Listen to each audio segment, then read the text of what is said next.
అక్క hi. Hello. Yeah, ఎలా ఉన్నారు? బాగున్నాను. So welcome to Telugu one. చాలా డేస్ తర్వాత మిమ్మల్ని అంటే చూస్తున్నాం అనమాట. ఈ మధ్యనే రీసెంట్గా ఒక సాంగ్ పాడారు కదా, హనుమాన్ మూవీ నెక్స్ట్ జనవరి రిలీజ్ అవబోతుంది. సో ఎలా మళ్ళీ ఇంతకుముందు సాహితీ గారు చాలా సాంగ్స్ పాడారు అండ్ ఇప్పుడు మళ్ళీ బ్యాక్ అనమాట, మళ్ళీ రికార్డింగ్ సాంగ్స్. ఎలా అనిపిస్తుంది అక్క?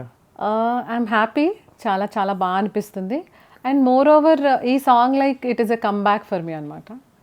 సో ఇంకా అంతకంటే ఏం కావాలి to start of with. Feeling very good. మరి మా కోసం ఆ పాటతో స్టార్ట్ చేస్తారు ఇంటర్వ్యూ అయితే? Sure, definitely. ఆవకాయ ఆంజనేయ కథ మొదలెట్టినాడు చూడరయ్యా, శక్తినంతా కూడగట్టి సెట్టు దులిపినాడు అంజయ్య. ఎర్ర ఛాయ కోతి అవతార మెంత మాయా, కత్తి సేత పట్టకుండా కాయ కోసినాడు కపిలయ్యా. అంతేనా? ఇంకొక 2 లైన్స్ పాడక్క. పాడదాం మళ్ళీ ఇంకా గోయింగ్ ఫార్వర్డ్. అసలు నిజంగా ఈ గ్యాప్ తీసుకొని ఒక స్ట్రాంగ్ కమ్బ్యాక్ ఏమో అనిపించింది నాకు. ఆ వాయిస్ డెప్త్ మారలేదు అసలు. నాకు తెలిసి మీకు కొంచెం బాగా హై నోట్స్ కూడా బాగా పలుకుతాయి కదా. యాక్చువల్లీ నేను ఎక్కువ మెలోడీస్ ఎక్కువ పాడేదాన్ని మన షోస్ లో కానీ, రియాలిటీ షోస్ లో కానీ, వాటిలో కానీ. బట్ ఇది ఒక కొత్త ఎక్స్పెరిమెంటల్ థింగ్ నాకు. సో మేము కూడా వెయిట్ చేస్తున్నాం అనమాట ఆ కమ్బ్యాక్ కోసం. దీనికి ముందు కూడా ఒక సాంగ్ పాడినట్టున్నారు కదా మీరు? దీనికి ముందు కొన్ని పాటలు పాడాను ఈ 1-2 ఇయర్స్లో. బట్ దెన్ అవి ఇంత రీచ్ అవ్వలేదు. ఈ సాంగ్ రీచ్ అయినంత బాగా. This is a full length complete song in my voice కదా. అవునవును. సో ఇది ఒక డిఫరెంట్ సాంగ్ కూడా, ఒక పవర్ఫుల్ సాంగ్. ఈ సీన్ ఆఫ్ ద మూవీ కూడా, మూవీలో ఈ సిచ్యువేషన్, ఈ సాంగ్ కూడా సిచ్యువేషన్ కూడా చాలా క్రూషియల్ సిచ్యువేషన్ అంట. So might be that gave me more mind. మీకు ఆ సిచ్యువేషన్ ఏంటనేది తెలీదా? తెలీదా? యా, అసలు ఎలా ఉంటుంది మూవీ అనేది కూడా నో ఐడియా. అండ్ ఇప్పుడు ఆ సాంగ్ రిలీజ్ అయిన తర్వాత ఏంటి రెస్పాన్స్ ఏంటి మీకు? అంటే చాలా, అంటే యాజ్ ఎ సింగర్గా చాలా మంచి రెస్పాన్స్ వస్తుంది నా వాయిస్కి కానీ, నా సింగింగ్కి కానీ, పాటకి కూడా చాలా చాలా మంచి రెస్పాన్స్. అండ్ అనుదీప్ చాలా క్యాచీగా ఉంది, చాలా డిఫరెంట్గా ఉంది కాబట్టి so everyone is liking it. I'm very happy. కూడా చాలా బాగుంది కదా. యా, ఆ కొంచెం క్లిప్స్ మనకి లిరికల్ వీడియోలో వచ్చే క్లిప్స్ బట్టి మీకు తెలిసిపోతుంది హౌ ఇట్ ఈస్ గోయింగ్ అని. తేజ సజ్జా గారు కూడా చాలా బాగున్నారు. యాక్చువల్లీ ఆ లుక్ బాగుంది సాంగ్ లో చూసి. సో మేము కూడా ఈగర్గా వెయిట్ చేస్తున్నాం అనమాట. అంటే హనుమాన్ అనే టైటిల్ అంటే అక్కడే మనకు సగం ఇంట్రెస్ట్ జనరేట్ అయింది. అండ్ ఇప్పుడు సాంగ్ రిలీజ్ అయిన తర్వాత కూడా ఇంకొంచెం హైప్ పెరుగుతుంది అనమాట. అండ్ మేము కూడా వెయిట్ చేస్తున్నాం ఎలా ఉండబోతుందని. అండ్ చాలా గ్యాప్, అంటే ఇదేంటి కోవిడ్ వల్లనా లేకపోతే ఇంకేదైనా అదర్ రీజన్ వల్ల మీరు గ్యాప్? ఎవ్రీథింగ్ మిక్స్డ్ అనమాట. ఫస్ట్ ఆఫ్ ఆల్ కొంచెం గ్యాప్ వచ్చింది మా పాప వల్ల, దుర్గా వల్ల, family, because of the family and all. అంటే మా వారు, నేను వేరే వేరే ప్లేసెస్లో ఉండి వర్క్ చేయటం వల్ల, ఒక దగ్గరే ఉండాలి అనుకోవడం వల్ల వచ్చింది ఇదంతా. తర్వాత బేబీ, తర్వాత కోవిడ్, ఒక 4-5 ఇయర్స్ గ్యాప్ అయితే వచ్చింది ఈజీగా. మొత్తం ఎన్ని సాంగ్స్ పాడుంటారు అంటే మీ కెరియర్లో ఇప్పటి వరకు? పాడుంటా ఒక 100-150 అట్లా పాడుంటా. సాటిస్ఫైడా లేదా ఇంకా సాటిస్ఫైడ్ కాదు అసలు. కానే కాదనమాట. సాటిస్ఫైడ్ అసలు కాదు. లైక్ ఇంకా మంచి మంచి పాటలు పాడాలి. సో లైక్ నా పొటెన్షియల్ని ఫుల్గా వాట్ ఈస్ ఇట్ అనేది నేనే రీడిస్కవర్ చేసుకునేలాగా పాడాలి పాటలు అని అయితే అనుకుంటున్నాను. అంటే మీరు, అంటే నాకు తెలిసి ఇప్పుడు తెలుగులో మ్యూజిక్ చేసే అందరికీ ఆల్మోస్ట్ వర్క్ చేసినట్టు. ఆల్మోస్ట్ వర్క్ చేశాను. మణిశర్మ గారికి వర్క్ చేశాను, కీరవాణి గారికి వర్క్ చేశాను, చక్రి గారికి వర్క్ చేశాను, మిక్కీ సార్కి వర్క్ చేశాను, అనూప్ గారికి వర్క్ చేశాను. Every music director I work. Me first song గుర్తుందా? మీరు ప్లేబ్యాక్ పాడిన సాంగ్ ఫస్ట్ సాంగ్ గుర్తుందా? ఫస్ట్ సాంగ్ సిద్ధు ఫ్రమ్ శ్రీకాకుళంలో పాడాను. అది కూడా క్లైమాక్స్ సాంగ్ అనమాట. ఓ క్షణమైనా చాలు ఓడని మమకారాలు, ఒకటైతే చాలు విడిపోయే బంధాలు, ఈ సాంగ్ అనమాట. రాధాకృష్ణన్ గారికి పాడాను. కేఎం రాధాకృష్ణ గారు. కోటి గారికి కూడా పాడాను నేను యాక్చువల్లీ. సో ఇప్పుడు అంటే ఇంత లాంగ్ కొంచెం గ్యాప్ తీసుకున్న తర్వాత అంటే మీరు అంటే మ్యూజిక్ ఇండస్ట్రీ వాళ్ళకి, మ్యూజిక్ కంపోజర్స్కి టచ్లోనే ఉన్నారా? అంటే ఎవరికైనా టచ్లో అంటే everyone knows what my potential is. అందరికీ నా వాయిస్ ఏంటి, నేనేంటి అనేది తెలుసు ఆల్రెడీ. నేను టచ్లో అంటే నేను పాడతాను అని తెలిస్తే చాలు. I'm just waiting for the right opportunity from everybody. I hope and I believe that I will get it for sure. General ఏంటంటే నార్మల్గా అవైలబిలిటీ అనేది చాలా ఇంపార్టెంట్ సింగర్స్కి. హైదరాబాద్లో ఇక్కడ మ్యూజిక్ జరిగే సిట్టింగ్స్ ఎక్కువ జరుగుతూ ఉంటాయి కాబట్టి. సో ఇప్పుడు మీరు హైదరాబాద్లోనే ఎప్పటి నుంచో ఉంటున్నారు కదా? ఆల్మోస్ట్ 5 years నుంచి ఇక్కడే ఉంటున్నానండి. బట్ చాలా మందికి నేను ఇక్కడ ఉంటున్నానని తెలీదు. అంటే కోవిడ్ టైంలో చాలా బ్రేక్ వచ్చింది మనకి. ఆల్మోస్ట్ ఒక 2 years అంతా మళ్ళీ సెటిల్ డౌన్ అవ్వడానికే మనకి 2 ఏళ్ళు పట్టింది. అది తీసేద్దాము. పోస్ట్ కోవిడ్ అయితే నేను పాడుతున్నాను. బట్ ఒకప్పుడు అంత బిజీగా టూ మచ్, అంటే ఒకప్పుడు చాలా టైట్ స్కెడ్యూల్ ఉండేది. మార్నింగ్ 8కి స్టార్ట్ అయితే నైట్ 2 వరకు కూడా పాడుతూనే ఉండేవాళ్ళం. ఎప్పుడు వచ్చి ఎప్పుడు పడుకుని ఎప్పుడు లేచి మళ్ళీ ఎప్పుడు వెళ్ళేవాళ్ళం తెలిసేలాగా ఉండేది కదా. బికాస్ షోస్ మార్నింగ్ అంతా రికార్డింగ్స్లో బిజీ ఉండి ఈవినింగ్ ఏమో షోస్ చేసి మళ్ళీ నెక్స్ట్ డే మార్నింగ్ రికార్డింగ్స్ కోసం పరిగెట్టి ఇవాళ ఈ ఊర్లో ఉంటే రేపు వేరే ఊర్లో ఉండడం. అట్లా I've seen some hectic schedules in my life అనమాట. అలా లేదు, కూల్గా ఉంది. But then I'm happy with this too. First ప్లేబ్యాక్లో ప్రూవ్ చేసుకుని తర్వాత ఏమన్నా చేద్దామని నా ఆలోచన, అంతే. అండ్ అంటే ఇప్పుడు ఈ గ్యాప్ తీసుకున్న ఈ మధ్యలో గ్యాప్ టైంలో ఎప్పుడైనా ఏదైనా సాంగ్ విన్నప్పుడు అరే చాలా మంచి సాంగ్, ఇలాంటిది నాకు పడింటే బాగుండేది, అలా ఏమైనా ఫీల్ అయ్యారు? చాలా పాటలకు ఫీల్ అవుతుంటాము. డెఫినెట్లీ. డెఫినెట్గా చాలా పాటలు, అంటే చాలా పాటలు మీ వాయిస్కి సిమిలర్ అనిపించినవి, మీలాంటి వాయిస్ మ్యాచ్ అయినవి కూడా చాలా వచ్చాయి కూడా రిలీజ్. అవునవును. అలాంటివి విన్నప్పుడు ఏమన్నా అనిపించింది అయ్యో నేను మిస్ అయ్యా? అంటే నేను పాడగలను కదా ఈ పాట బాగా అని అనిపించి నేర్చుకుని నా లిస్ట్లో పెట్టుకుంటా. కానీ నాకు కూడా ఇలాంటి ఆపర్చునిటీ వస్తే బాగుండు, నేను కూడా ఇలా రీచ్ అయితే బాగుండు అందరికీ లైఫ్లో ఒక్కసారైనా సరే అని ఒక హోప్ అయితే ఉండేది అనమాట. అండ్ మోస్ట్లీ ఆ టైంలో పాడే వాళ్ళందరూ కూడా లైక్ ఇన్స్టాగ్రామ్లోనో ఏదో ఒక ప్లాట్ఫామ్లో కీప్ ఆన్ ఏదో ఒకటి పోస్ట్ చేస్తూ ఉండేవాళ్ళు. నేను చూసినంత వరకు యూఎస్ వెళ్ళినా అక్కడ సెటిల్ అయినా షోస్ చేసుకున్నా. బట్ మీరు అది కూడా కొంచెం ఆపేశారని అంటే బేసికలీ మధ్యలో నేను సోషల్ మీడియాకి కూడా చాలా దూరంగా ఉన్నాను. ఈ 1 year ఈ 6-7 months నుంచే I been starting being active on Instagram. ఒక హిందీ సాంగ్ కూడా మొన్న ఏదో పెట్టారు కదా ఇన్స్టాగ్రామ్లో, ఒక సాంగ్ చాలా బాగుంది. అంటే అంతకు ముందు మీరు వర్క్ చేసేటప్పుడు నాకు తెలిసి ఒక 10 years మోస్ట్లీ ఒక 10 years బ్యాక్ అప్పుడు మ్యూజిక్ ఇండస్ట్రీకి ఇప్పటికి వాట్ చేంజెస్, అంటే మీరు అబ్జర్వ్ చేసిన చేంజెస్ ఏమున్నాయి? Now it is like more opportunities ఉన్నాయి ఇప్పుడు. అప్పుడు ఆపర్చునిటీస్ ఉన్నా సరే ఇంత రీచ్ లేదు. అవును. ఇప్పుడు మన పాట నచ్చాలి అంటే మనం వెళ్ళి సీడీ ఇచ్చి సార్ నా పాట వినండి అని చెప్పే రోజులు అవి. డెమోస్ ఇవ్వడం. ఇప్పుడు చాలా ప్లాట్ఫామ్స్ ఉన్నాయి సింగర్స్ ప్రూవ్ చేసుకోవడానికి. అక్కడ చూసి నచ్చి అక్కడే వచ్చేస్తున్నాయి వాళ్ళకి సగం ఆపర్చునిటీస్. ఒకదాని తర్వాత ఒకటి just people are just grabbing the opportunities like anything. And ఇప్పుడు కాంపిటీషన్ కూడా పెరిగిపోయింది. అండ్ ఒకప్పుడులాగా ఒక సింగర్ ఒకటే జానర్కి ఫిక్స్ అయిపోవట్లేదు. అవును. They are trying each and everything so that వాళ్ళు they are upgrading themselves and being versatile with each and every form of singing అని అనిపించింది నాకైతే. ఒకప్పుడు ఈ పాట ఫర్ ఎగ్జాంపుల్ ఈ మాస్ సాంగ్ పాడాలంటే ఈమె పాడాలి, మెలోడీ పాడాలంటే ఈమె పాడాలని ఒక్కొక్క జానర్కి ఒక్కొక్క సింగర్ ఉండేవారు. ఇప్పుడు అలా కాదు, every singer can sing each and every genre అన్నమాట. నాకు తెలిసి సింగర్ అయినుంది సాంగ్ పాడిన తర్వాత మీకు అన్ని అలాంటి సాంగ్స్ వచ్చాయి. Almost climax songs. ఇప్పుడు మణిగారి దగ్గర సింగర్ అయినుంది, నేను రచ్చలో క్లైమాక్స్ సాంగ్ అది. తర్వాత ఒంగోలు గిత్తలో కూడా క్లైమాక్స్ సాంగ్, తర్వాత దూసుకెళ్తలో కూడా క్లైమాక్స్ సాంగే పాడా. అలా అన్ని క్లైమాక్స్లో వచ్చే మాస్ సాంగ్స్ కొన్నాళ్ళు అట్లా నడిచిందనమాట నాది.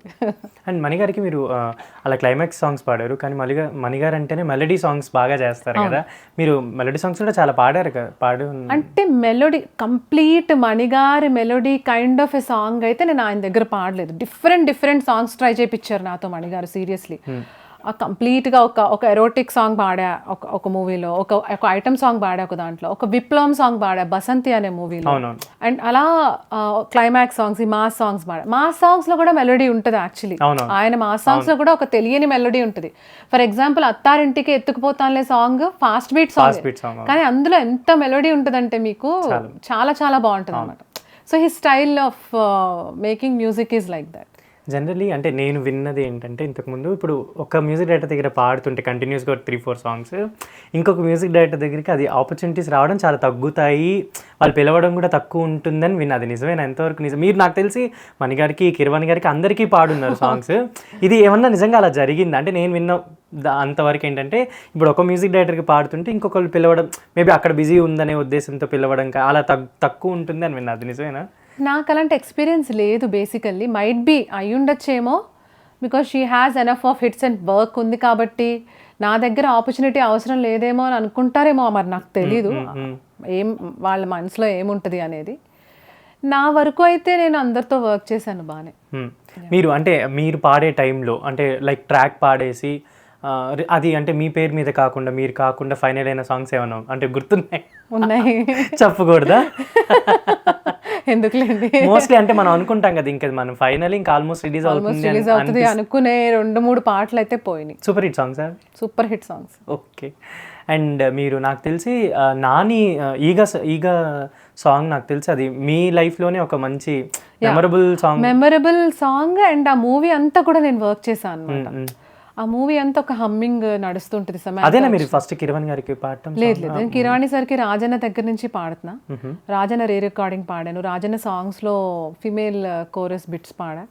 తర్వాత షిరిడి సాయి వర్క్ చేశాను సార్కి. తర్వాత ఈగ దమ్ములో సాంగ్ పాడాను, రూలర్ సాంగ్ పాడారు. సో అలా అది ర్యాప్ తో పాటు ఉంటుంది కదా రూలర్ సాంగ్. మా కోసం ఇప్పుడు ఆ ఈగ సాంగ్ పాడతారా ఒకసారి? యాక్చువల్లీ ఈగలో నేను హమ్మింగ్ చేశాను కదా. ఓ ఇషారా ఓ ఇషారా ఇలా చాలా అంటే అప్పట్లో నాకు తెలిసి ఆ థీమ్ ఎక్కువ వినేవాళ్ళు అని. మూవీ మొత్తం ఉంటుంది ఈ థీమ్ అనేది నడుస్తూనే ఉంటుంది.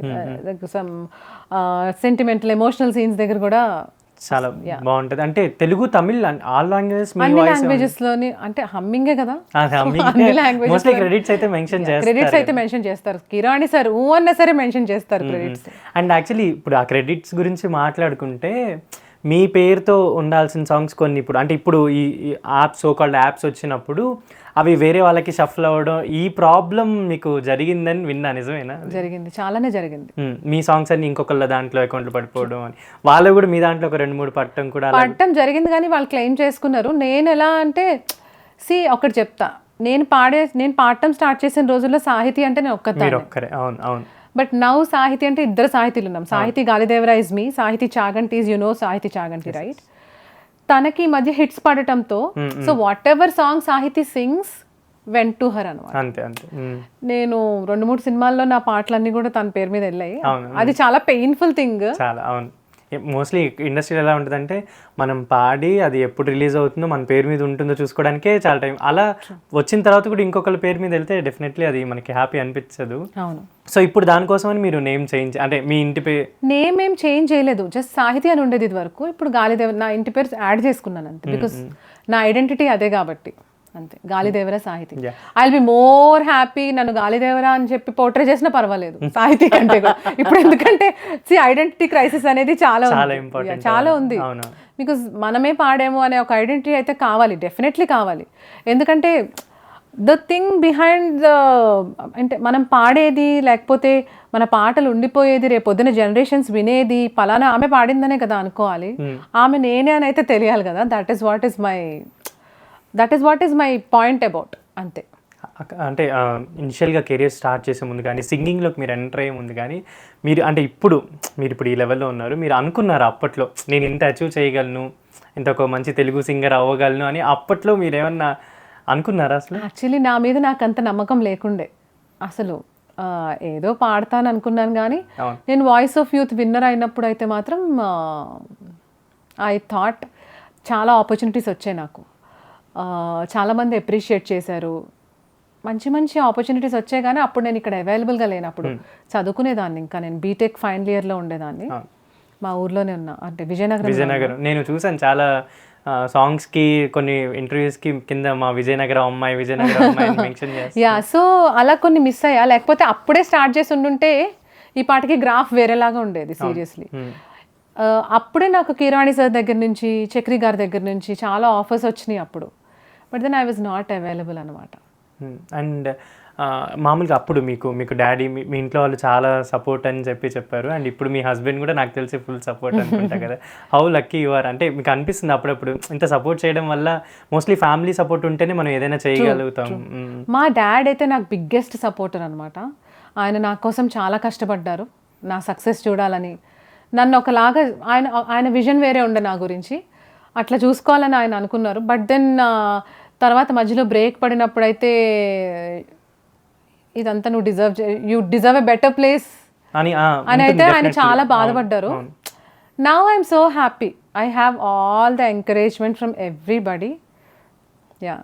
అండ్ మీరు అప్పట్లోనే లైక్ ఇండియన్ ఐడల్ ఇలాంటి షోస్ ఉన్నప్పుడు కూడా మీరు అప్పుడు ఎక్స్ ఫ్యాక్టర్ షోలో పార్టిసిపేట్ చేశారు. నాకు తెలిసి అప్పట్లో తెలుగులో పాడే వాళ్ళకి కానీ ఇటు సైడ్ వాళ్ళకి కానీ అసలు ఆ షో ఏంటో తెలియదు, దాని గురించి అసలు అంత ఐడియా లేదు. యాక్చువల్లీ అంత ప్రమోషన్ బూస్టింగ్ ఇటు సైడ్ లేదు. ఇప్పుడైతే ఇండియన్ ఐడల్ ఇలాంటివన్నీ చాలా పాపులర్ అయ్యి, అప్పట్లో ఎక్స్ ఫ్యాక్టర్ అనే దానికి అంత లేదు. బట్ మీరు ఆ షోలో కూడా ఫైనలిస్ట్ వరకు వెళ్ళడం ఎలా, అసలు ఆ షోకి ట్రై చేయాలని?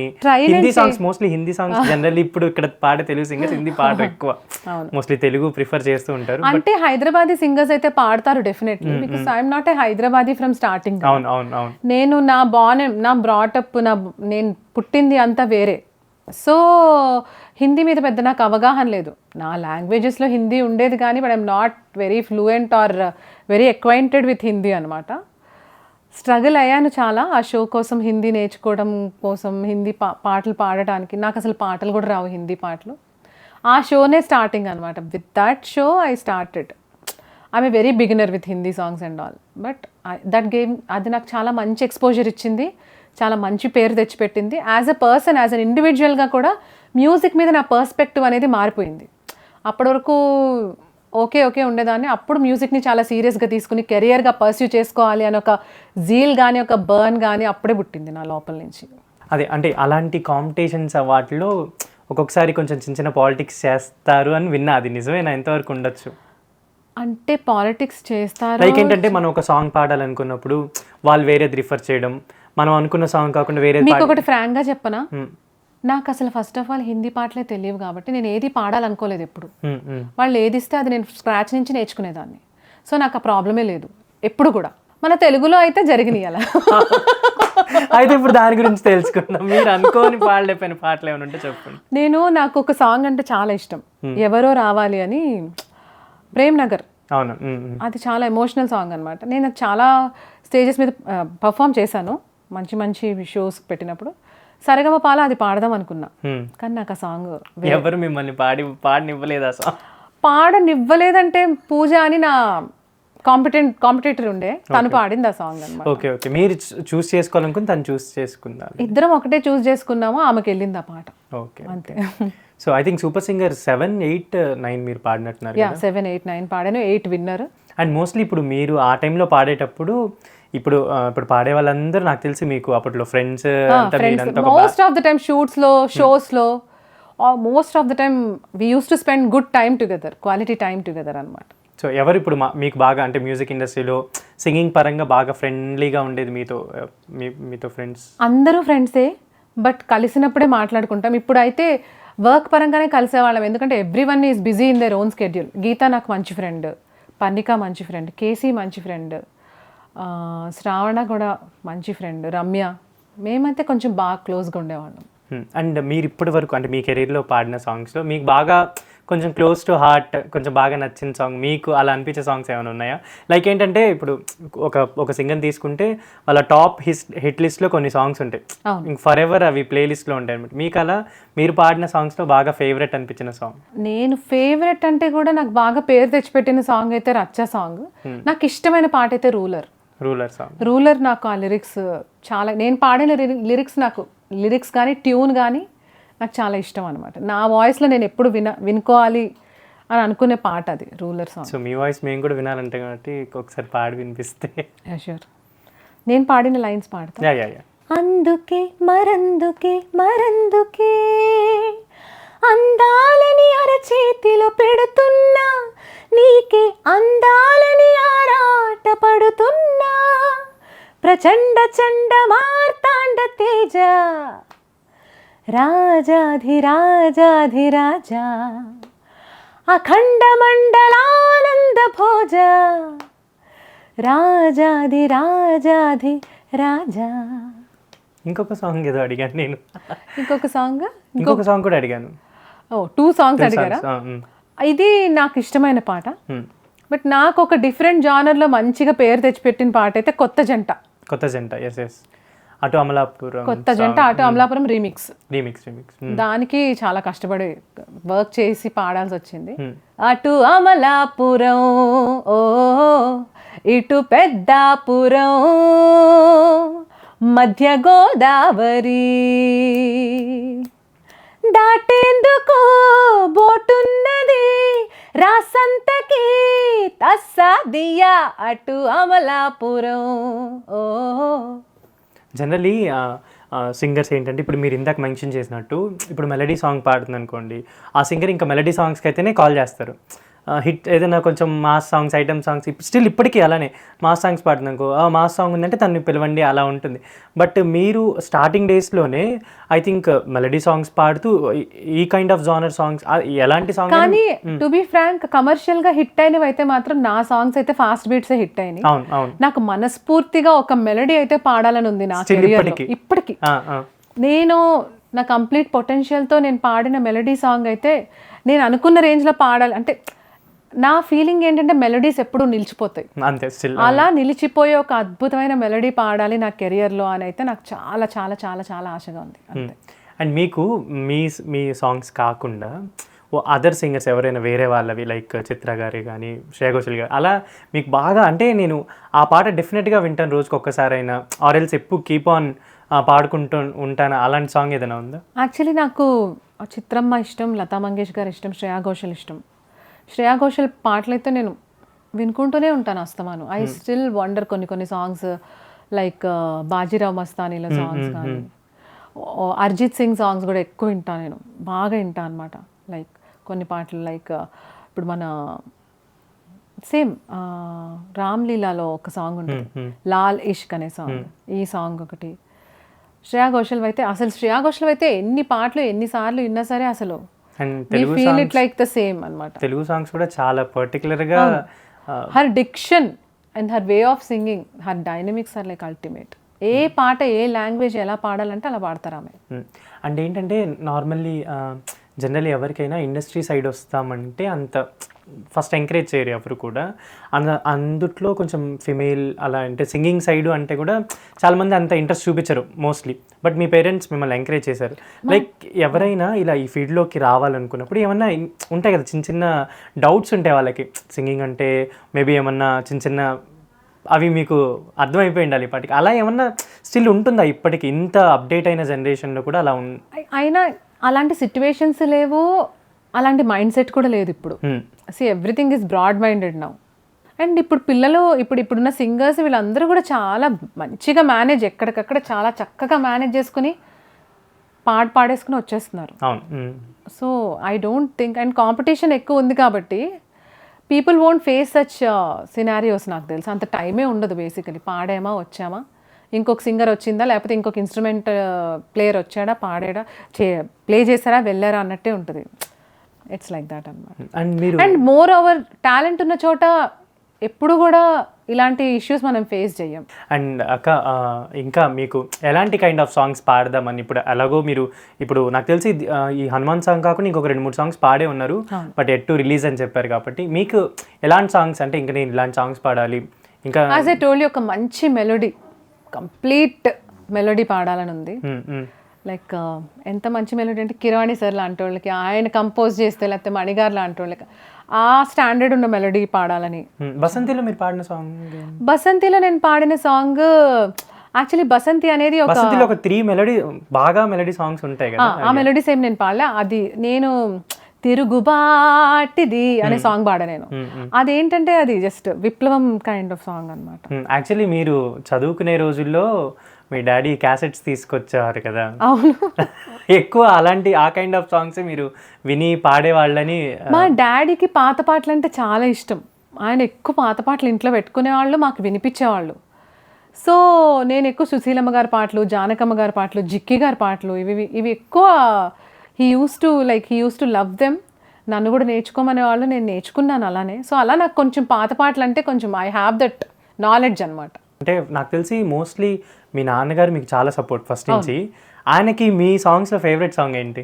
మీరు పాడిన పాటల్లో ఆయనకు కూడా సేమ్ ఫీలింగ్. నేను ఇంకా బెస్ట్ సాంగ్ పాడాలి, ఇంకా నాకు పడాల్సిన సాంగ్ ఇంకా పడలేదు అనే ఫీలింగ్. పాడిన పాటల్లో ఏదో ఒకటి ఫేవరెట్ ఉంటుంది కదా, అమ్మ చాలా బాగా పాడావు పాట అని చెప్తారు. అలా ఎప్పుడేం చెప్పలేదు. సక్సీడ్ అయితే మాత్రం హిట్ అయింది కంగ్రాట్స్ అని చెప్తారు. అంతేనా? He's my best critic. ఎప్పుడు పొగడరు. చెప్పారు అలా బాగా పాడలేదని కూడా చెప్పారు ఎప్పుడైనా సినిమా? చెప్తారు. అవునా? బాగా పాడానంటే బాగా పాడావు, అని చెప్తారు. ఈ సాంగ్ అయితే హనుమాన్ సాంగ్ అయితే మెచ్చుకున్నారు. బట్ దెన్ నా వాయిస్ అనేది వేరు, అది యాక్చువల్ ఫుల్ పొటెన్షియల్ తీసుకురావాలి, ఇంకా అలాంటి పాట ఒకటి పాడాలని అంటారు. అండ్ నేను ఇంకొకటి విన్నాను యాక్చువల్లీ, అంటే మధ్యలో మీరు జాబ్ చేసుకుంటూ ఇన్ఫోసిస్లో జాబ్ చేసుకుంటూ సింగింగ్ సైడ్ వచ్చారు.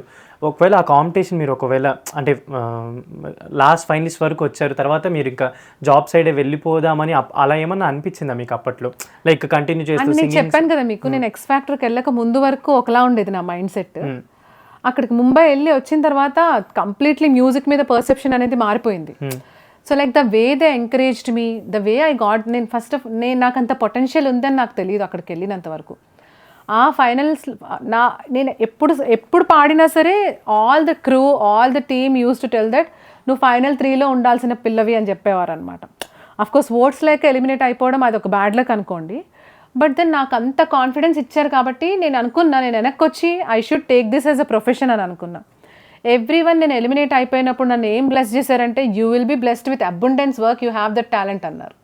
అట్లానే నాకు వర్క్ దొరికింది, నేను అలానే పనిచేసా. వచ్చిన తర్వాత ఇన్ఫోసిస్ జాబ్ రిజైన్ చేసి I pursued my career and I'm very happy with it. And ఆ షోలో చూసినప్పుడు మీ ఫేస్లో అసలు వేరే రియాక్షన్ ఏం కనిపించేది కాదు, ఎందుకో మరి నాకైతే అర్థం కాలేదు. ఎవ్రీ ఎపిసోడ్ చూసినప్పుడు బ్లాంక్, అసలు ఎవరైనా ఎలిమినేట్ అవుతున్నా ఇలానే మీరు అసలు ఇంకా అసలు ఫేస్లో ఏం రియాక్షన్ లేదు. అది మేబీ అది ఒక పెద్ద స్టేజ్ షో వలన అలానే కదా. బేసికలీ నేను మనిషిని అలానే ఉండేదాన్ని అప్పుడు. ఏం పెద్ద మాటలు ఉండేవి కాదు, పెద్ద ఎమోషనల్గా ఏమీ అంత ఎక్స్ప్రెసివ్గా ఉండేదాన్ని కాదు. నన్ను ఏమన్నా మాట్లాడమన్నా సరే నేను మాట్లాడేదాన్ని కూడా కాదనమాట. అండ్ మీరు ఇప్పటి వరకు పాడిన సాంగ్స్కి మీకు బెస్ట్ కాంప్లిమెంట్ ఎవరి దగ్గర నుంచి వచ్చింది? Industry people like music composers, ఏం పాడావు సాహితీ అని చెప్తుంటారు కదా, సో అలా ఎవరు చెప్పరా? అంటే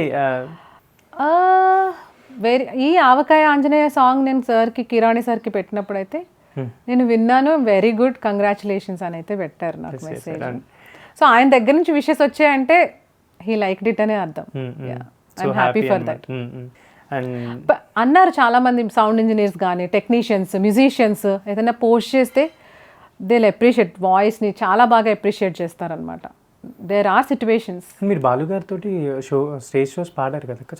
చాలానే పాడలేదు, ఫ్యూ టైమ్స్, అంటే 2-3 సార్లు అయితే పాడాను నేను ఆయనతో. అంటే స్వరాభిషేకం ఇంటరాక్షన్ ఉండేదా మీకు బాలు గారితో? ఇంటరాక్షన్ కంటే కూడా నేను ఎప్పుడు ఆయన ఎక్కువ అడ్మైర్ చేస్తాను. He use to be like అట్లా అక్కడ చూస్తాం కాబట్టి ఆ అడ్వాంటేజ్ తీసుకోవాలనిపించదు. I use to be very humble, అట్లనే కామ్ గోయింగ్, అంతే. ఏమనిపించి అంటే బాలుగారు లేరు అని తెలిసిన తర్వాత మీకు ఏంటి అంటే చాలా బాధ అనిపిస్తుంది, ఎందుకంటే ఆయన పాడుతూనే వెళ్ళిపోయారు. మైట్ బి ఆయన నిజంగా సిక్ అయిపోయి పాడే స్టేజ్లో లేకుండా వెళ్ళిపోయి ఉండుంటే మనం ఇంత గుర్తుపెట్టుకుని ఇంత బాధపడేవాళ్ళం కాదేమో. But then he was still singing, he's healthy. ఆ ముందు వరకు చాలా బాగుండి సడన్గా అలా అయిపోవడం అయితే మాత్రం చాలా చాలా చాలా చాలా very very sad, and it's a very big loss to the music industry. And music ఒకటే కాకుండా డబ్బింగ్ కూడా మీరు ఇంతకుముందు చెప్పినట్టు ఉన్నారు కదా, ఒక 2-3 అంటే చెప్పా కానీ పెద్ద చెప్పుకోదగిన మూవీస్ ఏం కావు నేను చెప్పింది. చెప్పాను, ఒక 2 సినిమాలకు చెప్పాను అంతే. బట్ ఇప్పుడు ఏదైనా నెక్స్ట్ డబ్బింగ్ ఎవరైనా అప్రోచ్ అయితే డెఫినెట్లీ మీరు ready to take that opportunity. ఎందుకు అంటే మణిగారు అంటేనే చాలామంది కొంతమంది కొంచెం కోపం పడతారు అని అంతకుముందు అంటే మీరు ఒక ఇంటర్వ్యూలో కూడా మెన్షన్ చేశారు, ఫస్ట్ భయపడ్డాను బట్ తర్వాత నేను వెళ్ళి పాడేటప్పుడు వెరీ హ్యాపీ అని. యాక్చువల్లీ ఆయన కోపపడతారంట, ఆయన వర్క్ సరిగ్గా చేయకపోతే చేతిలో ఉన్న ఫోన్లు, ఎవరి ఫోన్లు ఉంటే వాళ్ళ ఫోన్లు ఇరగొట్టేవాళ్ళంట. ఇవన్నీ నేను స్టోరీస్గా విన్నాను, but I never experienced it. నా వరకు అయితే ఆయన ఎప్పుడూ అలా లేరు, అమ్మ అనే పిలిచేవారు. ఎందుకంటే మా ఫస్ట్ ఇంటరాక్షన్ చాలా విచిత్రంగా జరిగింది. నేను మణిగారుని ఫస్ట్ ఆయన డైరెక్ట్గా అప్రోచ్ అవ్వలేదు, ఆయన కీబోర్డ్ ప్లేయర్ వైది గారని ఉండేవారు. ఆయన నన్ను ఫస్ట్ ట్రాక్ పాడిస్తే, అలా ట్రాక్ పాడించి అది ఓకే అయినప్పుడు ఫైనల్ సాంగ్ పాడటానికి నేను ఆయన డైరెక్ట్ స్టూడియోకి వెళ్ళినప్పుడు మణిగారే టేక్ చేశారు. ఆ రోజు వేరే వాళ్ళు టేక్ చేసి ఆయన వినటానికి అప్రూవ్ చేయడానికి రాలేదు, హీ ఓన్లీ టుక్ ఇట్. ఆయనే టేక్ చేసినప్పుడు ఇట్లా షివర్ అవుతుంది బాడీ. బట్ దెన్ ఆయన చెప్పినప్పుడు నేను వెంటనే క్యాచ్ చేసి పాడుతుంటే వెరీ గుడ్ అన్నారు. అప్పుడు ఆయన వెరీ గుడ్ అనడం చాలా రేర్ అంట. ఆ రోజు నేను స్టూడియో నుంచి బయటకు వచ్చాక ఆ సౌండ్ ఇంజనీర్ చెప్తున్నారు, ఆయన వెరీ గుడ్ అన్నారంటే నువ్వు ఏదో నక్కతోక తొక్కొచ్చావు అని. ఆ రోజు పడిన first impression the best impression అంట. అదే నేను ఆయన ఫస్ట్ టైం కలవటం, అదే నేను ఆయన ఫస్ట్ టైం చూడటం, చూడలేదు కూడా, వాయిస్ రూమ్ నుంచి ఆయన నా వాయిస్ విన్నారు ఫస్ట్ టైం. ఆయనకు మరి ఆ ఇంప్రెషన్ ఉందో ఏమో నాకు తెలియదు, కానీ హీ నెవ్వర్ ఒక్క తిట్టు కూడా నన్ను ఎప్పుడు కూడా ఆయన దగ్గర పాడినప్పుడు కానీ కోప్పట్టం కానీ ఎప్పుడు లేదు. ఒకసారి ఎప్పుడు ట్యూన్ పాడటానికి వెళ్ళినప్పుడు ఏదో ఒక నోట్ తప్పు పాడితే నేను చెప్పింది పాడవా కొంచెం అన్నారు అంతే.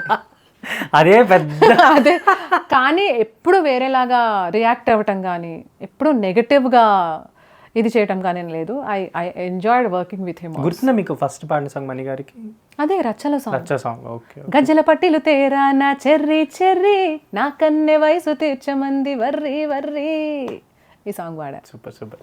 థ్యాంక్ యూ సో మచ్ అక్క. Thanks for your valuable time. And మీరు ఇలానే మంచి మంచి సూపర్ డూపర్ హిట్ సాంగ్స్ పాడాలని అండ్ మేము అలానే మా ప్లేలిస్ట్లో యాడ్ చేసుకోవాలని కోరుకుంటున్నాను. Thank you so much. This is Sharath signing off from Telugu.